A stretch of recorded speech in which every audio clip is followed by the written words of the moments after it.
Morning students, स्वागत है आपका मॉस और एसएम की इस ऑनलाइन क्लासेस में। कल हम लोगों ने बेंडिंग इक्वेशन पढ़ने के लिए कहा था आपको।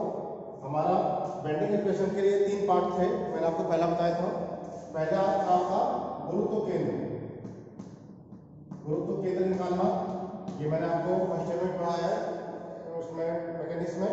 इसके आपको 6 लेक्चर आपको मैकेनिक्स में पढ़ाए हैं, 3 लेक्चर मैंने आपको अपनी मॉस और एसएम की क्लास में भी पढ़ाए हैं। टोटल 9 लेक्चर होंगे, तो इसको आपको वहां से देखना पड़ेगा, पढ़ाया है। दूसरा था आपका जड़त्व आघूर्ण, सेकंड पार्ट था इसका जड़त्व आघूर्ण, जिसके मैंने अभी आपको 7-8 लेक्चर करा दिए हैं और कई सारे न्यूमेरिकल करा दिए हैं आपको, वहां से आपको पढ़ दिया है। यहाँ पर मैंने खत्म किया था। अब ये तीसरा पार्ट है मेरा नमन के समीकरण। जब हम लोग नमन के समीकरण पढ़ेंगे तब उसमें आपको ये भी यूज में आएगा, ये भी यूज में आएगा, इसीलिए मैंने पहले बता दिया। अगर बाद में बताता फिर आप ये चीज समझ में नहीं आई, वो चीज समझ में नहीं आई, इसलिए वो चीज मैंने आपको पहले बता दी जो चीज पहले आपको काम में आने वाली है। अब हम लोग आते हैं सीधे सीधे नमन के समीकरण पे। बेंडिंग इक्वेशन, बेंडिंग से मतलब क्या है? किसी भी चीज को दबाना, ठीक है, बेंड करना। मान लीजिए फॉर एग्जाम्पल कोई एक छड़ है, रॉड है,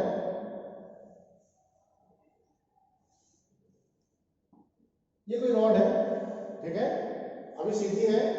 एक एक्सिस जो होता है इसको कहते हैं न्यूट्रल एक्सिस, उदासीन सतह। कभी कभी एक नंबर का क्वेश्चन आ जाता है कि न्यूट्रल एक्सिस क्या है? क्या लिखा है मैंने? उदासीन सतह। उदासीन सतह यानी कि न्यूट्रल एक्सिस। क्या होता है जब हम लोग बेंड करते हैं किसी भी चीज को, फॉर एग्जाम्पल ये कोई भी बेंड हो गई, ऐसे कोई भी रॉड जो है बेंड हो गई, क्लियर? हमने कोई भी लोड लगाया, कोई बीम है, बीम के ऊपर हम लोड रखेंगे तो क्या होगी? वो बेंड होगी, नहीं होगी? तो बेंड होगी तो क्या होगा? इधर जो है वो कंप्रेशन फोर्स लग रहा होगा, दब रही है। यहाँ पे जो सतह है वो कंप्रेसिव हो रही होगी और यहाँ पे जो हो रही होगी वो टेंसाइल हो रही होगी। यहाँ पर हो रहा होगा तनाव, सही लिखा हूं, यहाँ पर हो रहा होगा संपीड़न। ऊपर जो है वो संपीड़न हो रहा होगा, दब रही होगी। जैसे फॉर एग्जाम्पल ये एक बीम है, मैंने इसको कंप्रेस किया, ये देखिए ये ऊपर की सतह दब गई और नीचे की सतह जो है थोड़ी सी फैल गई, यानी कि ऊपर जो है वो संपीड़न लग रहा है, नीचे जो है वो तनाव लग रहा है। लेकिन कोई भी एक ऐसी सतह होगी जो संपीड़न से तनाव के बीच में जीरो होगी, जहां ना तनाव लग रहा होगा ना संपीड़न लग रहा होगा। फॉर एग्जाम्पल इसका मान है माइनस, संपीड़न है माइनस का 5, फॉर एग्जाम्पल इसका है प्लस का 5, ये तनाव है प्लस का 5। तो प्लस के 5 से माइनस के 5 जाने में या माइनस के 5 से प्लस के 5 जाने में कोई तो एक पॉइंट होगा जहां जीरो होगा, या -5, -4, -3, -2, -1, तो कोई तो पॉइंट होगा जहां जीरो होगा। वहीं से जीरो से तो होगा +1, +2, +3, +4, +5 तक आएगा, क्लियर? तो वो जो जीरो सतह होती है जहां पर ना तनाव लगता है ना संपीड़न लगता है, उसी सतह को कहते हैं हम लोग उदासीन सतह, न्यूट्रल एक्सिस। वहां पर ना ही आपको तनाव बल लगेगा और ना ही वहां पर लगेगा संपीड़न बल, क्लियर? और ये जो अगर आप मोड़ रहे हैं, कोई चार्ट बन रहा है, इस चार्ट को अगर मैं कहीं ना कहीं तो वो कट करेगी, कोई ना कोई उसका केंद्र बिंदु होगा, उस केंद्रक से उदासीन सतह के बीच की दूरी एक त्रिज्या बनाएगी, उसको कहते हैं हम लोग वक्रता त्रिज्या। उसको हम लोग कहते हैं वक्रता त्रिज्या। पहले उदासीन सतह की हेडिंग डाल लीजिए, 1 नंबर पूछा जाता है, हेडिंग डालिए उदासीन सतह न्यूट्रल एक्सिस। उदासीन सतह हेडिंग डालिए, लिखिए, इसमें लिख लीजिए उदासीन सतह में धरन की कोई भी अनुप्रस्थ काट, धरन की कोई भी अनुप्रस्थ काट उदासीन सतह को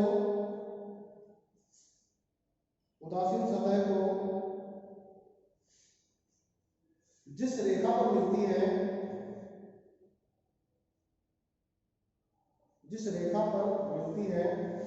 उस कटान रेखा को काट की उदासीन अक्ष कहते हैं। उस कटान रेखा को काट की उदासीन अक्ष कहते हैं।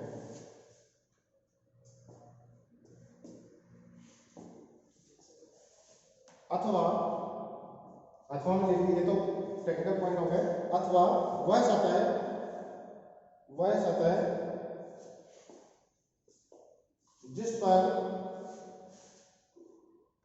जिस पर नमन होने के बावजूद तनाव या संपीड़न का मान शून्य होता है। तनाव या संपीड़न का मान शून्य होता है, उदासीन सतह कहलाती है।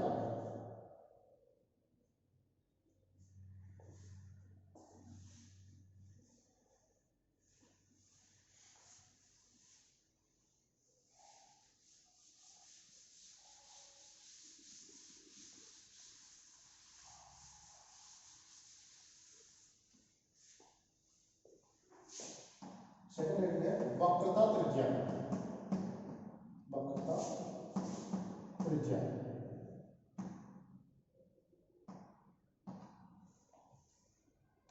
वक्रता त्रिज्या रेडियस ऑफ कर्वेचर।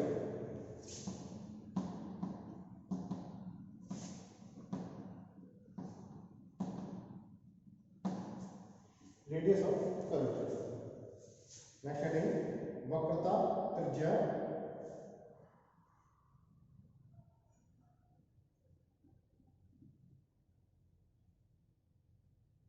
नमन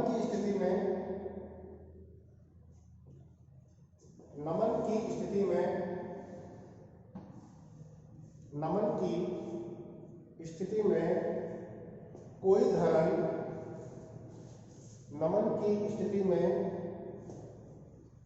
कोई धरण जिस चाप पर मुड़ जाती है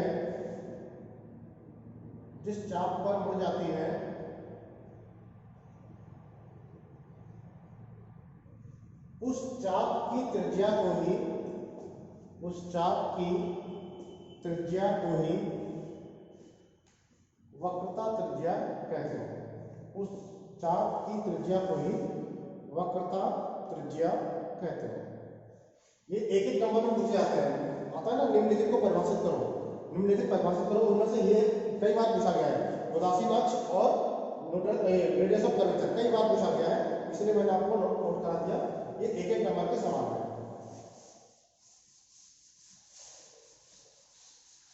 अब आते हैं हमारे नमन के समीकरण पर। फॉर एग्जाम्पल ये जो बीम है, इस पर मैंने एक कोई पॉइंट ले लिया, यहां से लेके आता A B C D, ABCD कोई मैंने पॉइंट ले लिया, क्लियर। और मुझे नीचे का कोई एक छोटी सी स्ट्रिप माननी है। मैंने फॉर एग्जाम्पल ये स्ट्रिप मान ली y दूरी, यहाँ से की जो उसकी डिस्टेंस है, तो y डिस्टेंस की मैंने एक स्ट्रिप मान ली। इस पर हम लोग थोड़ा सा कैलकुलेशन करेंगे कि ये इस पर कितना बेंडिंग हो रहा है, या कितना हमारा इस पर तनाव लग रहा है, या संपीड़न लग रहा है, क्या लग रहा है, इस पर हम लोग कैलकुलेशन करेंगे। बेंडिंग के बाद ये बीम कुछ ऐसी दिखेगी क्या? अगर ये बेंड हो जाती है तो ये कुछ ऐसी दिखेगी। इसकी न्यूट्रल एक्सिस है, न्यूट्रल एक्सिस। ये तो हमारे ABCD है, ये कुछ क्या ऐसे हो जाएंगे। बहुत ही माइनर होता है, बहुत ही छोटा सा होता है, लेकिन मैं इसको जूम करके दिखा रहा हूँ ताकि आपको समझ में आए। अगर मैं मान लीजिए फॉर एग्जाम्पल कोई सरिया है या बीम है, बीम के ऊपर बेंड होती है, लेकिन इतनी माइनर होती है कि वो दिखाई भी ना दे। भाई इतने बड़े बड़े पोल हैं, इतने टनों के वो हमारे ट्रक चल रहे हैं, तो बेंडिंग तो होगी, बिल्कुल होगी, लेकिन वो इतनी माइनर होती है कि वो हमें दिखाई भी नहीं देती। लेकिन मैं आपको बेंड करके दिखा रहा हूँ ताकि आपको ज़्यादा क्लियर समझ में आए। ये A डैश हो गया, ये B डैश हो गया, ये C डैश हो गया, ये D डैश हो गया आफ्टर बेंडिंग। यहाँ पर मैंने स्ट्रिप मानी थी y डिस्टेंस पर,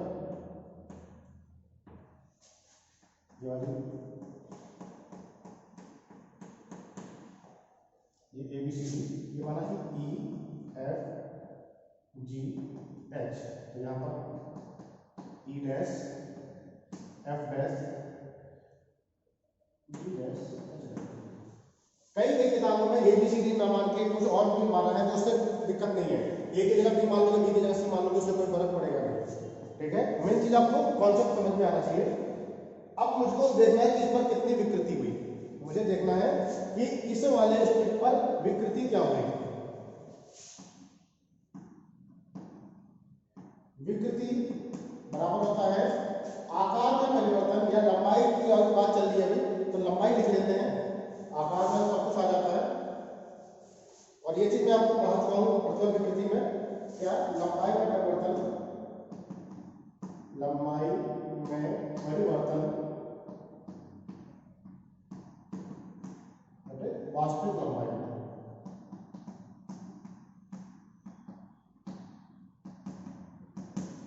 लंबाई में परिवर्तन बटे वास्तविक लंबाई। डेल्टा एल बराबर हो जाएगा, ई बराबर हो जाएगा डेल्टा एल अपॉन एल। ये होता है विकृति का formula, change in length upon original length. अब देखते हैं कि इसमें क्या चेंज आया। तो सबसे पहले ये देखिए, अगर चेंज ये जो है ई और जी, ई और जी क्या होगा, फैल के ई डैश और जी डैश बन गया। ई जी जो है वो क्या बन गया, ई डैश और जी डैश बन गया।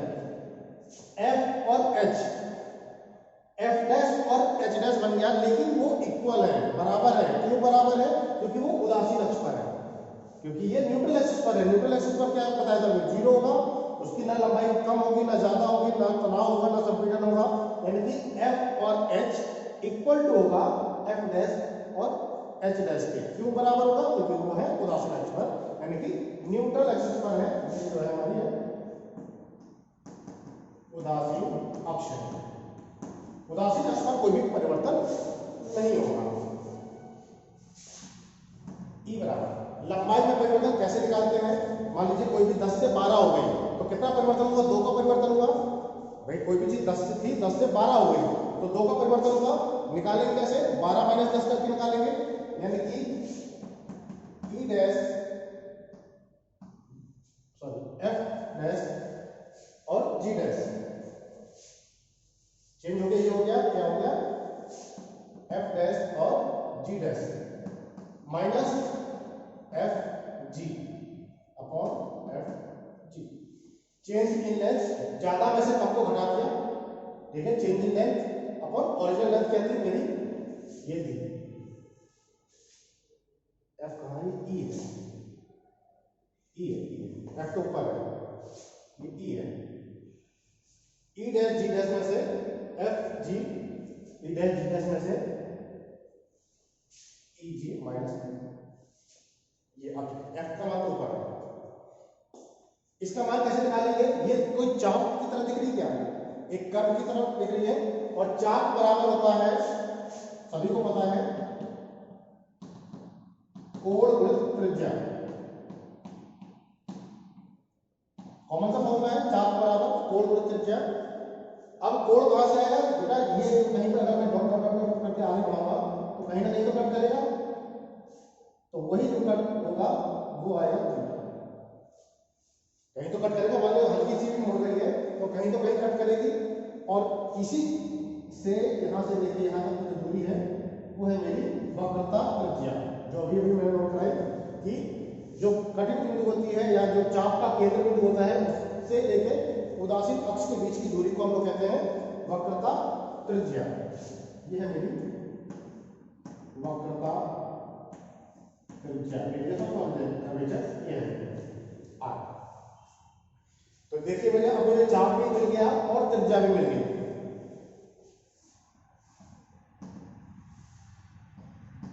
ई डैश जी डैश माइनस, क्या ये ई जी में कोई चाप दिख रहा क्या मुझे, नहीं दिख रहा मुझे, लेकिन ई जी जो बराबर है वो क्या एफ एच के बराबर है। नाम से कुछ नहीं, बस देखिए ये तो लाइन है, इस लाइन के बराबर है। ठीक है, देखिए मैं क्या लिख रहा हूं, ई जी, क्या ये इक्वल है एफ एच के, कोई कंफ्यूजन, क्या ये ई जी इक्वल है एफ एच के, क्या ये एफ एच इक्वल है एफ डैश एच डैश के?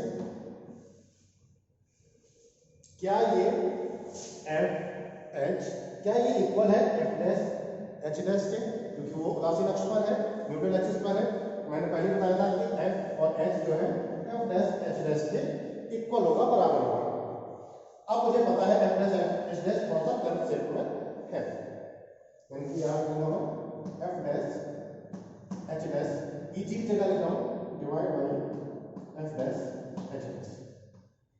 यहां तक कोई कंफ्यूजन नहीं होना चाहिए, आराम से। अब हम ये वाला फॉर्मूला लगाएंगे, चाप बराबर कोण वृत्त त्रिज्या, ई डैश जी डैश। कहां है ये रहा, ई डैश जी डैश। चाप बराबर कोण कितना है, थीटा। कोण कितना है, थीटा।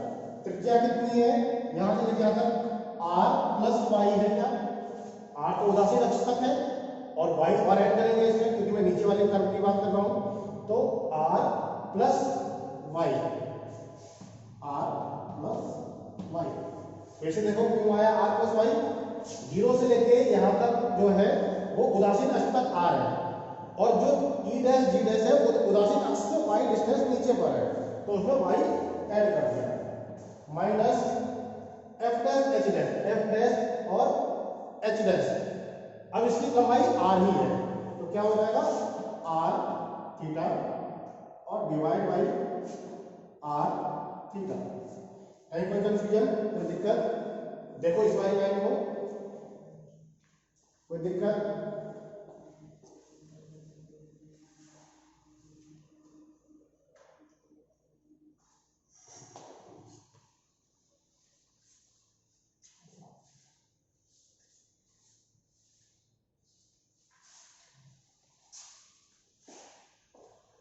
प्रॉब्लम होनी नहीं चाहिए कोई, आराम से इसको बस इसी को सॉल्व कर लेना है। E equal to R theta plus Y theta minus R theta और डिवाइड बाई आर थीटा। कुछ कट रहा है, ये देखिए, ये सारे आर थीटा कैसे हो गए, बीच में वाई थीटा हो गया, are theta Y theta.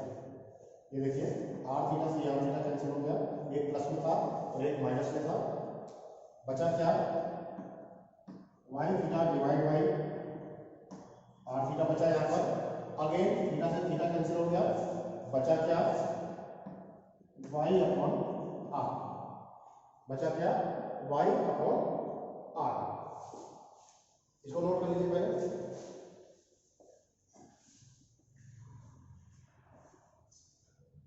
Photo click कर लीजिए,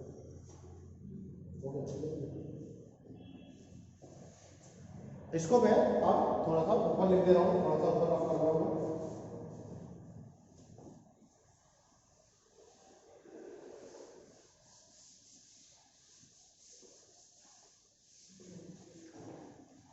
ये देखिए विकृति बराबर आ गया y अपॉन r, विकृति बराबर आ गया y अपॉन r।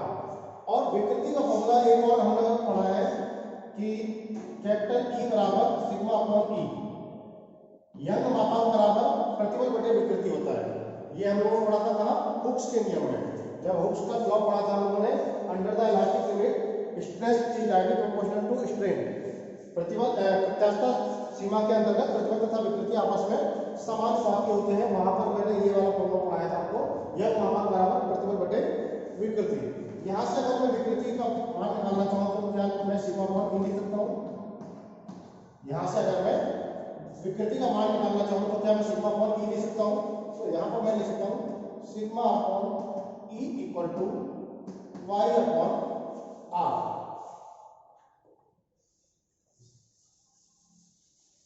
हमारा एक पार्ट यहाँ पर मेरा प्रूव हो गया।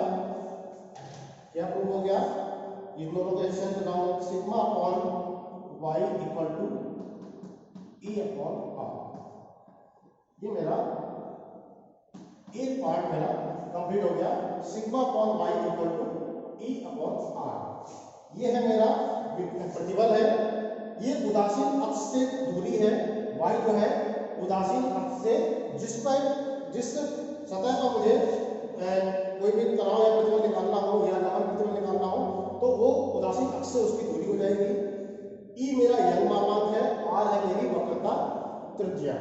ठीक है, इन चारों को नोट कर लीजिए अलग अलग कि सिग्मा इक्वल टू है प्रतिबल, ये उदासीन अक्ष से सतह की दूरी, ई यंग मापांक, आर मेरी जो है वक्रता त्रिज्या। क्लियर? इतना है। अभी आपको समझ में आ गया sigma upon Y equal to E upon R. यहां पर नोट कर देता हूं देखिए, sigma upon Y equal to E upon R.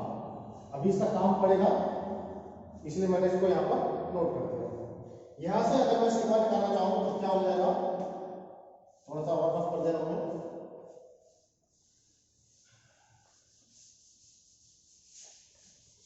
यहां से देखिए क्या क्या मुझे पता लगता है।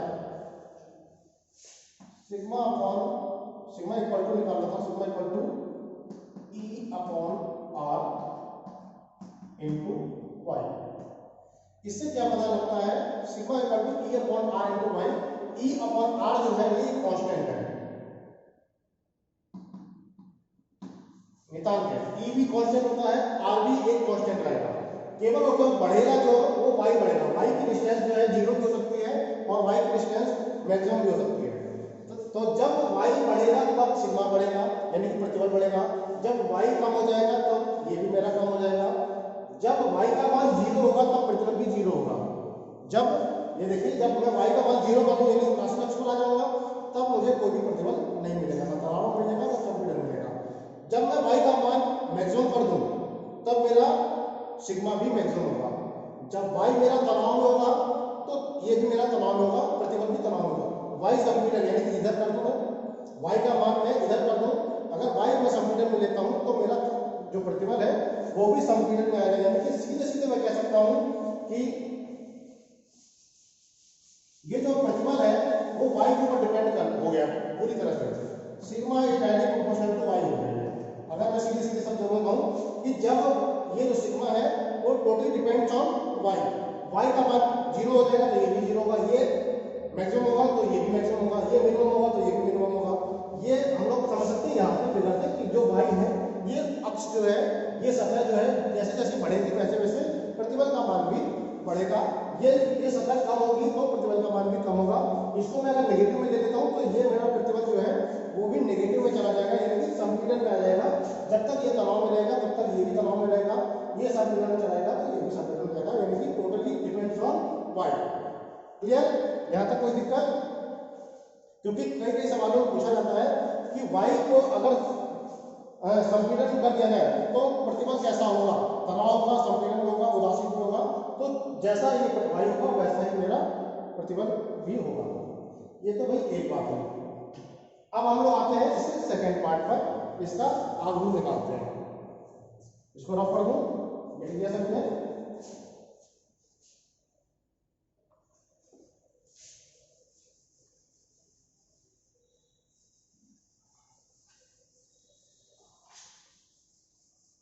आघूर्ण को निकालना है या जब भी बेंडिंग होगी तो ये किसी ना किसी अक्ष के सापेक्ष घूमेगा जरूर। जब भी कोई बीम जो है वो बेंड होगी तो किसी ना किसी अक्ष के सापेक्ष घूर्ण जरूर करेगा, यानी कि घूमेगा जरूर, कटेगा नहीं कभी। देखा जाए तो ये देखिए ऐसे घूम रहे हैं तो ये दोनों अक्ष क्या है, ऐसे नहीं घूम रहे हैं। ये देखिए घूम रहे नहीं घूम रहे, ऐसे घूम रहे। तो यहाँ पर किसी ना किसी अक्ष के सापेक्ष या एक्स एक्सिस या वाई एक्सिस या जेड एक्सिस, वो डिपेंड्स ऑन लोड होता है कि लोड कैसा लग रहा है या बीम कौन सी है, तनाव सिंपली सपोर्टेड है, कैंटिलीवर है, ओवरहैंगिंग है, पता नहीं कौन सी बीम है, कैसा लोड लग रहा है, वो depends on load and beam, लेकिन घूमेगी जरूर।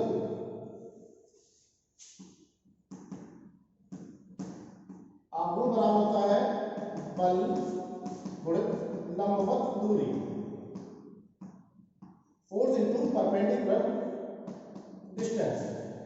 बल आघूर्ण बराबर होता है बल गुणित लंबवत दूरी। मुझे f निकालना है, बल f होता है और परपेंडिकुलर डिस्टेंस जो होती है वो अभी दी गई है y। परपेंडिकुलर डिस्टेंस जो है वो है मेरी y। ठीक है? क्योंकि अभी मैं उदासीन अक्ष के सापेक्ष ही निकाल रहा हूं। इसका आघूर्ण। इसका ई डैश जी डैश का आघूर्ण उदासीन अक्ष के सापेक्ष, उदासीन अक्ष के सापेक्ष आघूर्ण निकालना हो तो बल हो गया, इस पर कुछ ना बल लग रहा होगा और लंबवत दूरी जो है वो मेरी वायु मैंने दे रखी है। अब बल बराबर क्या होता है, देखिए सिग्मा इक्वल टू होता है एफ अपॉन ए। कौन सा फॉर्मूला है, अभी जो पढ़ते आ रहे हैं स्टार्टिंग से, sigma equal to F upon A, प्रतिबल बराबर बल बटे अनुप्रस्थ काट का क्षेत्रफल। यहां से अगर मैं बल बराबर निकालना चाहूं तो क्या सिग्मा इनटू ए लिख सकता हूं, मैं लिख सकता हूं एम बराबर सिग्मा इनटू ए इनटू आ गया वाई, ये है मेरा बल। सिग्मा का मान मैं यहां से निकालूंगा समीकरण नंबर 1 से, जो अभी हम लोगों ने प्रूव किया। सिग्मा इक्वल टू अभी मैंने निकाल दिया था E upon R into Y, क्या लिखा था E upon R into Y, अभी अभी मैंने निकाल के दिखाया था into A into Y. M बराबर आ गया E upon R into A into Y square. A Y square ये होता है मेरा जड़त्व आघूर्ण, एरिया इनटू डिस्टेंस का वर्ग अगर कर दिया जाए। मैंने आपको जड़त्व आघूर्ण की परिभाषा जब दिखाई होगी तब मैंने आपको ये वाला फॉर्मूला बताया था, वहां पर ए के स्क्वायर के नाम पे था, ए के स्क्वायर, अगर आपको याद आ रहा थोड़ा बहुत तो ए के स्क्वायर का तो यहाँ डिस्टेंस बात के ली थी, यहाँ पर वाई ली है, बात वही है, तो यहाँ ए के स्क्वायर की जगह पर ए वाई स्क्वायर आ गया, बस इतना सा अंतर है। पुराने वीडियो में सब कुछ मैंने आपको बताया है। ये होता है जड़त्व आघूर्ण, ए के square A Y square equal to होता है आई, आई यानी कि जड़त्व आघूर्ण। M equal to E upon R into I, I को मैं नीचे ला रहा हूं, M upon I equal to E upon R. ये हो गया मेरा सेकेंड पार्ट है ये, M upon I equal to E upon R, और ई अपॉन आर बराबर मैं क्या लिख सकता हूं सिग्मा अपॉन वाई। तो समीकरण नंबर 1 मेरा ये रहा, समीकरण नंबर 2 ये रहा। समीकरण नंबर 1 व 2 की सहायता से, समीकरण नंबर 1 व समीकरण नंबर 2 की सहायता से, नोट कर लो, हो गया। समीकरण नंबर 1 व 2 की सहायता से मेरा पूरा नंबर के समीकरण सिद्ध हो गया।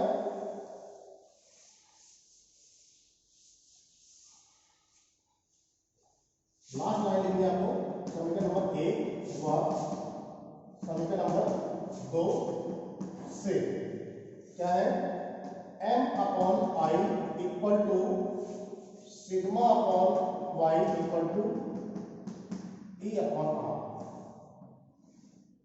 ये होता है नंबर के समीकरण। m upon I equal to E upon R equal to sigma upon Y.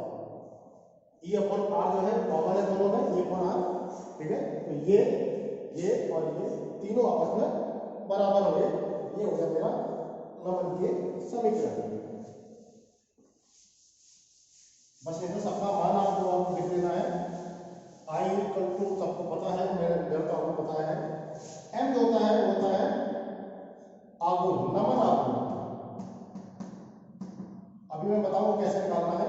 नमन आघूर्ण बेंडिंग मोमेंट, किसी भी बीम का bending moment, shear force diagram, bending moment diagram मैंने आपको डिटेल में बताया है। चैप्टर सेकंड था शायद मेरा, प्रतिबल विकृति के बाद shear force bending moment detail में पढ़ाया है मैंने आपको। वहां से आपको नमन आघूर्ण यानी कि बेंडिंग मोमेंट निकालना आना चाहिए।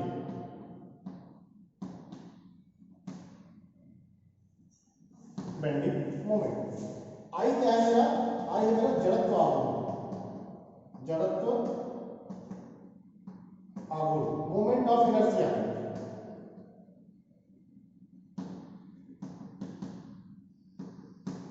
ये भी मैंने आपको डिटेल में पढ़ाया है। सिग्मा इक्वल टू है मेरा प्रतिबल, स्ट्रेस। वाई क्या है, उदासीन अक्ष से दूरी, वाई क्या है मेरा उदासीन अक्ष से दूरी किसकी दूरी? जिस सतह पर हमें निकालना है, जिस सतह पर मुझे निकालना है उसकी दूरी। ई क्या है मेरा? यंग मापांक।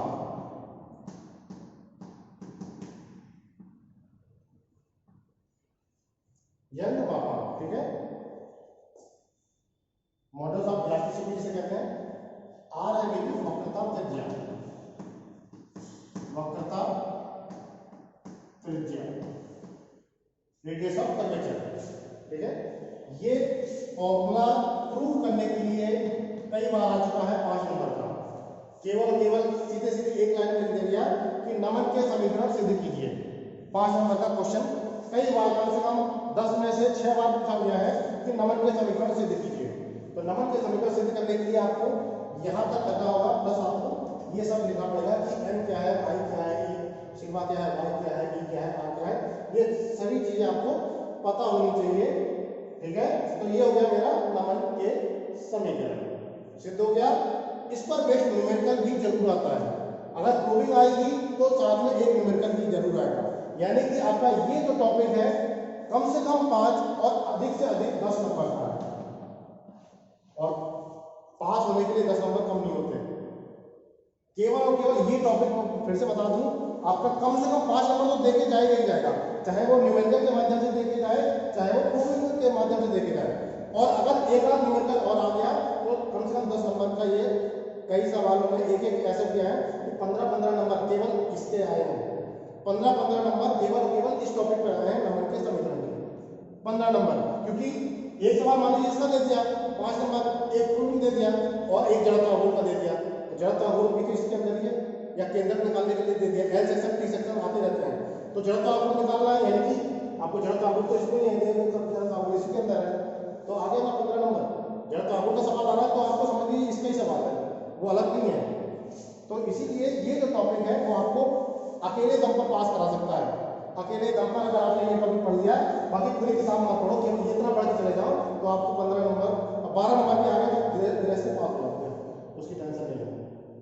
लेकिन आपको ग्रेस से पास नहीं होना है, आपको कम से कम 40 नंबर लाने हैं। तो 40 नंबर के लिए बेटा सब पढ़ना पड़ेगा।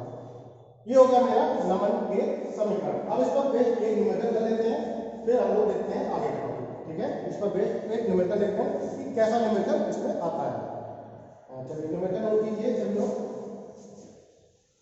न्यूमेरिकल नोट कीजिए।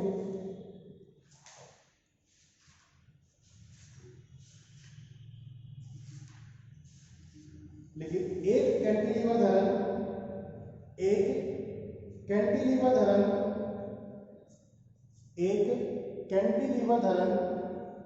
जिसकी लंबाई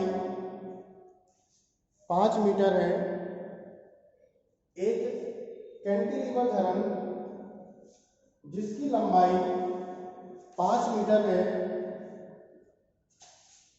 का अनुप्रस्थ काट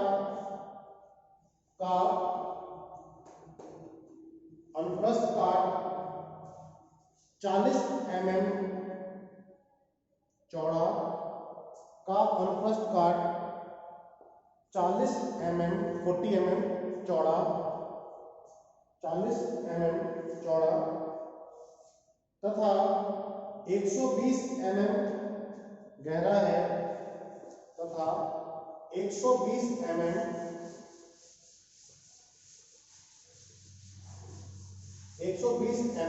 गहरा है। धरन इस्पात की बनी है, धरन इस्पात की बनी है,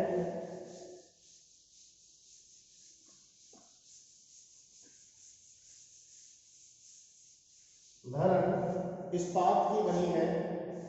इस पर 5 किलोन्यूटन प्रति मीटर का, इस पर 5 किलोन्यूटन प्रति मीटर का यूडीएल लगा है। 5 किलोमीटर प्रति मीटर का यूडीएल लगा है।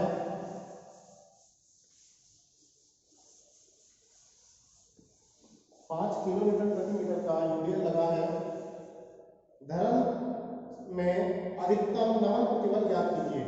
धरन में अधिकतम नमन प्रतिबल ज्ञात कीजिए।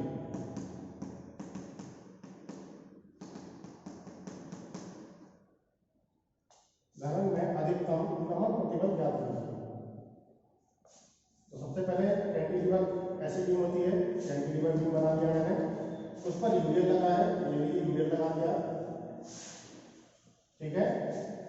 इसकी लंबाई 3 मीटर दी गई है, 3 मीटर लगा दी, ठीक है। इसकी जो अल्पस्पार्क है कुछ ऐसी है, 40 mm चौड़ा, 120 mm गहरा है, ये इसकी अल्पस्पार्क है, ये इसकी अल्पस्पार्क है। इस पर मुझे उदासीन अक्ष बीच में कहीं होगी, न्यूट्रल एक्सिस, ठीक, बीच में कहीं होगी उदासीन अक्ष। तो y का मान क्या है, ये वाला है। हमेशा हमेशा नीचे का ही लेते हैं, तनाव वाला ही लेते हैं। जब तक कहा ना जाए तब तक संपीड़न नहीं लेना है। जब तक सवाल में ना कहा जाए कि संपीड़न प्रतिबल ज्ञात कीजिए, तब तक संपीड़न का मान नहीं लेना है। और हमेशा बाय डिफॉल्ट जो भी पूछा है तो आपको तनाव ही लेना है। अभी देखिए फॉर एग्जांपल, अभी इसमें जो है तनाव और संपीड़न सेम है भाई। यहाँ पर y देखो, चाहे ऊपर का y देखो, इक्वल है, 60 mm नीचे भी है और 60 mm ऊपर भी है। तो यहाँ पर आप बच जाओगे, चलिए अगर संपीड़न पूछ लिया तो आप नीचे करेंगे तो बच जाओगे। लेकिन हर बार ऐसा नहीं आएगा, हो सकता है कुछ ऐसा दे दे, एल सेक्शन दे दे, एल सेक्शन दे दे, तब क्या करोगे, तब उसका केंद्रक आपको निकालना पड़ेगा। और केंद्रक के नीचे की दूरी मान लीजिए 20 है, ऊपर की है 40, तब क्या करोगे, तब गलत हो जाएगा। यानी कि तनाव में आएगा ये 20 और संपीड़न में आएगा ये 40, ठीक है। अभी तो ठीक है, 60 कॉमन है तो आप कोई दिक्कत नहीं है, अगर गलती से भी ले भी लोगे ऊपर नीचे तो पास हो जाओगे या गलत नहीं होगा।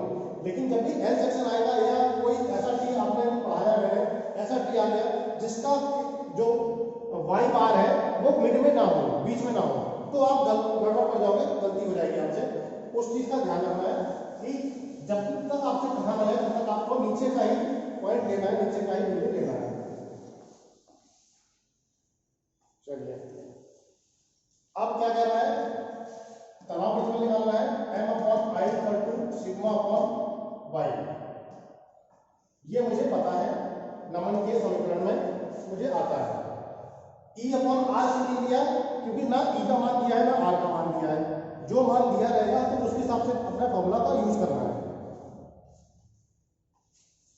क्या निकालना था, नमन प्रतिबल ज्ञात कीजिए, यानी कि सिग्मा का मान पूछ रहा है।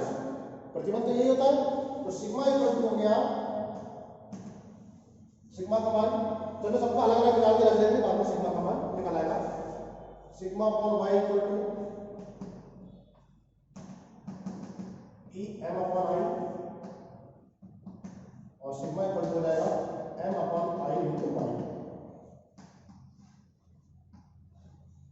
m/i × y, ठीक है। सिग्मा इक्वल हो गया m/i × y, यहां लिख ले रहा हूं, sigma equal to m/i × y। यही मुझे निकालना है, m का मान निकालना है, i का मान निकालना है, y का मान मुझे पता है 60।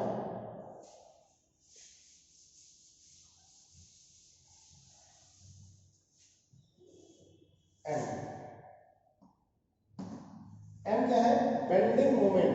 मैंने अभी बताया था नमन आघूर्ण है, तो बेंडिंग मोमेंट किसी भी बीम का वह पॉइंट बिंदु लेना है जहां पर अधिकतम बेंडिंग मोमेंट आता है। किसी भी बीम का अधिकतम बेंडिंग मोमेंट ही मेरा m का मान होगा। हम लोग बेंडिंग मोमेंट कई सारे निकालते हैं, bending moment at point A B C D निकालते हैं। जब हम लोग जब एसएफडी बीएमडी हम लोगों ने पढ़ा था तब बेंडिंग मोमेंट कई सारे पॉइंटों पे निकाली थी हमने बेंडिंग मोमेंट। तो उसमें जो मैक्सिमम आएगा, जो अधिकतम बेंडिंग मोमेंट का मान होगा वही मेरा m का मान होगा, ठीक है। इस बात को ध्यान रखना है कि कोई भी बेंडिंग मोमेंट नहीं लेना है। मान लीजिए कोई भी ऐसी बीम है, ऐसी कोई बीम है तो इसका बेंडिंग मोमेंट कुछ ऐसा है या बीच में कहीं कट होता है। देखो आप लोगों ने किया होगा, कुछ ऐसा करके ऐसे करके ऐसे करके ऐसे आता है, ये शेयर फोर्स होता है। और बेंडिंग मोमेंट मैक्सिमम यहाँ पर आता है, ऐसे करके कुछ ऐसे जो भी है, जहां पर कोई अधिकतम बेंडिंग मोमेंट होगा वही मेरा m का मान होगा।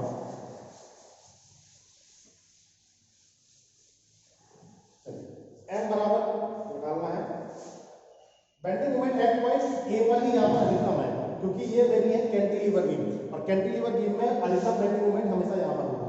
देखिए यहाँ पर 0 होगा और अधिकतम होगा यहाँ पर। कितना मान दिया था, 5 किलोमीटर प्रति मीटर, 5 किलोमीटर प्रति metre. Bending moment at point A, देखिए क्या लिखा हूं मैं, bending moment at point A ही मेरा एम का मान है। कितना आएगा 5 इंटू 3, ये तो बल हो गया, इंटू 3/2 लिख सकता हूं मैं, 5 इंटू 3 ये तो मेरा बल हो गया, इंटू 3/2 यानी कि लंबवत दूरी हो गई 3 का आधा। अब यहाँ पर जो भी मान आएगा वो कैलकुलेटर से लिखेगा, मैं देख लेता हूँ। 5 इंटू ये 5 3 मीटर है, ये 5 मीटर की है, सॉरी 3 मीटर की नहीं है, ये 5 मीटर की है, ये 5 मीटर की है, 3 मीटर की नहीं है, 5 मीटर की। सवाल में 5 मीटर लिखा हुआ है तो ये 5 मीटर है, यानी कि क्या हो जाएगा यहाँ पर 5 मीटर लंबी तरफ है, तो क्या होगा 5 इंटू 5 इंटू 5/2। इसका जो मान आ रहा है कैलकुलेटर से निकालेंगे, ये आ रहा है 62.5, कैलकुलेटर से इसका मान निकालेंगे 62.5 किलो न्यूटन मीटर। ये आ गया m का मान आ गया। i कहां से पता चलेगा, i का मान मुझे कैसे पता चलेगा कि किस काट की है। ये जो काट होगा i काट है, l काट है, कौन सी काट है, तो ये एक आयताकार काट है, क्योंकि लंबाई और ऊंचाई दी गई है। तो आयताकार काट का मुझे पता होना चाहिए i क्या होता है, b d q अपॉन 12। ये फॉर्मूले मैंने नोट कराया है, लिखवाया है कि आयताकार काट का जड़ता वो क्या होगा, और वो भी x एक्सिस के सापेक्ष ही लेना है हमेशा, इसके सापेक्ष ही लेना है, ठीक है। y के सापेक्ष कहा जाएगा तो लेना है, जब तक कहा ना जाए तब तक आपको यही वाला b d q भी लगाना है, यानी कि x एक्सिस के सापेक्ष ही जड़ता को लेना है। b का मान है 40, d का मान है 120 क्यूब अपॉन 12। इसका मान भी कैलकुलेटर से निकालेंगे, b d q अपॉन 12, इसका मान आ रहा है 576 576,000 और एक 0 और है, mm की पावर 4, mm की पावर 4, mm की पावर 4। ये किलो न्यूटन मीटर में, इसको mm में चेंज कर सकते हैं क्या, न्यूटन इंटू mm में, क्योंकि ये चीज mm में दी गई है, ये मीटर में दिया है, ठीक है। ये चीज दी गई है mm में और ये चीज दिया है मीटर में। तो क्या करेंगे, 10 घात 3 यहाँ जोड़ दो, 10 घात 3 यहाँ पर जोड़ दो, हो जाएगा 62.5 इंटू 10 की पावर 6 न्यूटन इंटू m। बस इतना सा काम करना है, 10 की पावर 3 किलोमीटर से न्यूटन चेंज करने के लिए, और मीटर को mm में चेंज करने के लिए 10 की पावर 3 वहां से आई, तो हो गया 10 की power 6 Newton into m। Clear. ये लीजिए m का मान आ गया, i का मान आ गया, y इक्वल टू क्या होता है h/2, h का मान दिया है 120 बटे 2 यानी कि 60 mm। सिग्मा का मान पूछा गया था, m का मान है 62.5 इंटू 10 की पावर 6, i का मान है 576,000 इंटू y का मान है 60 mm। इक्वल टू काम कैलकुलेटर का है, कैलकुलेटर से इसका मान निकालेंगे। इसका मान आ रहा है 651.04 न्यूटन पर mm²। तो ये है हमारे नमन के समीकरण के सवाल।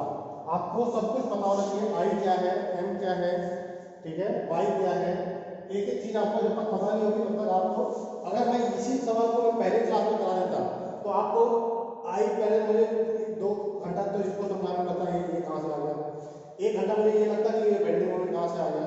तो ये सारी चीजें हम लोग पढ़ चुके हैं, बेंडिंग मोमेंट भी पढ़ चुके हैं, जड़ता आप लोग पढ़ चुके हैं, y का मान मैंने आपको बता ही दिया h/2 होता है। तो जब तक कहा जाए तब तक तनाव लेना है, जब कहा जाए तो संपीड़न लेना है। ये हो गया हमारा नमन के समीकरण का सवाल। इस पर और भी बहुत सारे नियोजन करेंगे, ठीक है। पहले इसको नोट कर लीजिए, इसको नोट कर लीजिए। आज के लिए बस इतना ही, बाकी हम लोग कल मिलते हैं और सवालों के लिए। इस पर केवल आपको इस चीज को ध्यान रखना है, रखना नहीं है कुछ भी, सब कुछ समझना है। फिर से बता दूं 10 से 15 नंबर का आपका ये है, तो आपको इसको समझते हुए आगे बढ़ना है। कहीं पर कोई कंफ्यूजन हो तो आप लोग कमेंट्स करके बता देना, बाकी हम लोग कर लेते हैं। आज के लिए बस इतना ही। Thank you. You so much.